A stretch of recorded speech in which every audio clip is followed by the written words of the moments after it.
You're broken down and tired of living life on the merry-go-round, and you can't find a fighter, but I see it in you, so we gon' walk it out. Move mountains. What do you do to help make sure our patients have a positive experience? I listen. Sometimes just listening to them. I think the main thing here is make sure you listen to the patient to know what their needs are. I listen to their needs and to try to help them understand why they're here. I never want to make them feel rushed. I want them to always feel like they're heard and they're taken care of properly. When you're speaking with a patient, you're in their room, oftentimes they're in bed, so it helps if you have an even playing field with them. So what I do is I kneel down to their level and speak to them that way in a calm manner, and that seems to have a positive effect. I feel like if you actually listen to your patients and what they're going through, you have a better understanding and you can better help them. Well, the first thing really I do is listen to them. I think most of them want to be heard. And when you listen to them, you learn more about them. And when you learn more about them, you kind of understand what would be the best way to kind of really take care of them. I feel like it's about listening to our patients and addressing all their concerns. One effective way that we achieve this is through our staff huddles that we have here on CSU. During our huddles, we share important information, updates, we discuss patient concerns, and we try to identify areas where we can improve our care for our patients. Bring it to his feet. Part of making sure that patients have a positive experience entails that we try to tailor care to the individual and not just give basic care to everyone. If you can personalize care and try to make people feel at home, they tend to do a little better.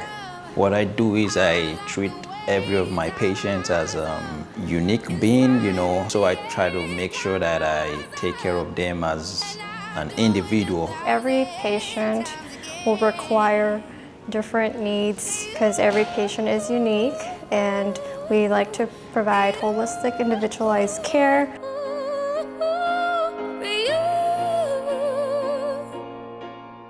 Most of all, just checking with the patient to make sure they understand their plan of care, what's going on, what services we're providing to them. When someone is hospitalized, they're probably in one of the more vulnerable states that they've ever been in their life, and also often feel like a lot of their decision-making abilities have been taken away from them. So I do my best to make sure my patients are informed, that I'm advocating for them, and making sure that the decisions that are being made are the ones that they want. That the patient is understanding what's going on with their health care, what the plan is. They feel that they're taken care of. They feel like they can ask questions and their questions will be answered.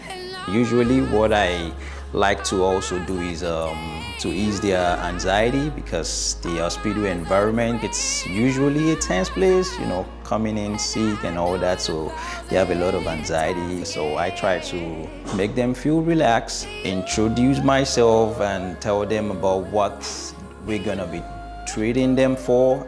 When a patient knows the plan of care, it also has a way of easing their anxiety. Making sure that the patients feel comfortable with their care and who they're being cared by, that they feel knowledgeable and safe and just kind of have an overall good experience with everything that's going on. Updating family if they want me to call family, or paging the doctor 10 times, just to give them peace of mind. Our days get really busy, so taking that extra step, taking that extra time to get all the answers that they need to help them feel like they're being cared for and advocating for them.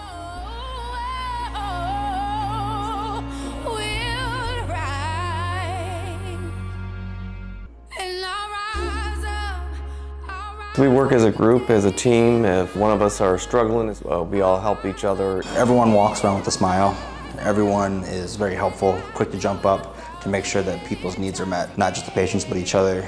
Doing that for one another really spills over towards the patients, and the patients can see it. It's palpable. As case managers, we meet with the patients and make sure that they have everything they're going to need at home at discharge, whether that be a ride, giving them the resources they need for housing, maybe food, things like that. Staff is definitely very helpful at making sure patients have what they need. Also, the nurses work tirelessly like everybody else, so we work as a team together. For instance, if case management's off, then the staff is really helpful at making sure that the patients have what they need to discharge home, and they tend to kind of rise above and buy patients clothes and belongings and stuff like that just so they can get out of here. I review every patient's chart every day and try to make sure that all the meds are correctly dosed for them, that all meds have an indication, and that antibiotic cultures are matched up to the appropriate antibiotic therapy. I assess patients' home medications and make sure that they're on the right medications while they're here, or if any of the medications that they're on may be causing an issue that would be related to what their admission is for, and also make sure that their discharge medications are correct and that they can afford any new medications that are prescribed for them at discharge. I like to clean the room and see patient and ask me how are you today, and talking with patient, and patient be so happy when I clean the room. I just try to make sure that all their packages are opened, or ask them how their day is doing, or if there's anything else I can get. If they need a warm blanket or anything, I just try to make sure they're all taken care of and comfortable.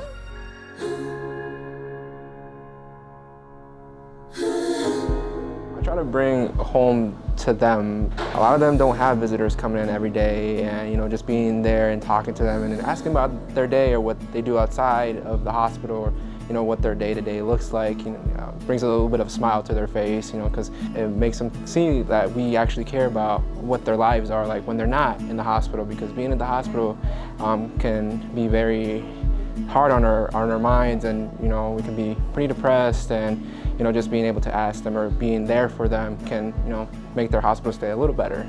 Getting to know the patient for who they are, what their concerns are, ask them if there's anything that you can do to make them more comfortable while they're here. It's kind of neat when you do find that you have some things in common, and you get to connect with them, and they remember that and remember you.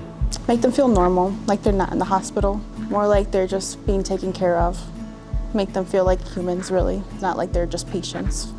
I make sure everybody's hydrated, everybody is safe, everybody is up in their chairs and groomed and cleaned for the day. Always greet them with a smile. I usually make a little bit of small talk, chit chat, just to see what they're here for, if they're gonna be having any visitors come up, how they like things in their room set up. I like to give them that the feeling of warm, homey experience. I like to go in and sit and talk for like 5 or 10 minutes if there's no call lights going off, and they seem to really appreciate that, because I want them to be comfortable. I want them to know that they can trust us. I want them to know that they're in good hands, that they have good nurses, that they have a good tech caring after them. I don't want them to be stressed out or angry or upset or feeling alone. And I feel like a lot of them that come in feel very alone because a lot of them don't have visitors. So that one-to-one companionship and just taking a few minutes out of your day, it really means a lot to them.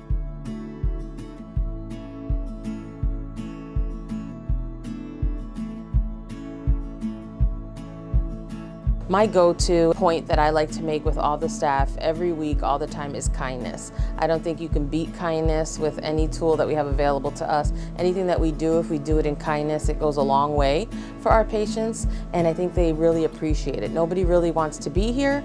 Nobody is usually feeling good if they're in the hospital. So I think just that little bit of kindness, whether it's a warm blanket if they didn't ask for it, or giving their family member a drink, or getting an extra chair because you see somebody standing. Those little things mean a lot to our patients, and that's what I tend to focus on. One of the ways that I try to promote a positive patient experience is simply by treating my patient the way that I would want my own family member treated if they were hospitalized. I'm also a big believer that little actions have big impacts, so making sure that patients have fresh ice water, a warm blanket, that their linens are freshened up. All the things that just make a patient feel human while they're stuck here in the hospital. Recently there was a patient that had a prosthetic and the sock was lost. We went ahead and bought the sock so the patient could continue to use the prosthetic, and he wasn't able to use it before the sock. So just making sure that they're able to safely discharge and be back at their baseline. I think I would say little things that I do, particularly with my patients, is I try to take that extra step for them to make them feel better. Making sure that their medications are at the pharmacy before where they leave, which 9 times out of 10 they are, but sometimes we catch things and they're not. So I try to just always be kind and compassionate and just try to like go above and beyond like for those little things, like I don't know if they have a birthday, going out and like getting a little treat or a little birthday balloon or something like that, or they're having a hard time, you know, maybe they got a diagnosis that is not the best news, like just making sure to offer a hand or a hug or whatever it may be, a tissue box, to make sure that they know like, hey, I'm here, like whatever the situation may be, like I care and I want to make sure that you know that I care. I don't usually say too much about it, but I buy dollar eyeglasses for the patients to wear. People come in and they don't have their glasses and they can't read their menus and things like that, and so I give them a pair of reading glasses. So if they're able to read the discharge instructions, read the TV guide, read their menus, simple things like that. I recently had a patient that was discharging to a rehab facility, and they had no family in the area and no way to get back to their apartment to get clothes before they went to the rehab facility. And unfortunately, they did not come in with any clothes. So they were going to be discharged with a couple patient gowns. I wouldn't want my own loved one going to another facility without any clothes, so I had my wife stop by the store and pick up a nightgown just to make sure that the patient had an article of clothing of their own that they could go in until they could get their own actual clothes. You know, that wasn't a life-saving decision by any means, but it was a small act of kindness that has a great impact on someone's outlook of their experience while they were here. And venture out into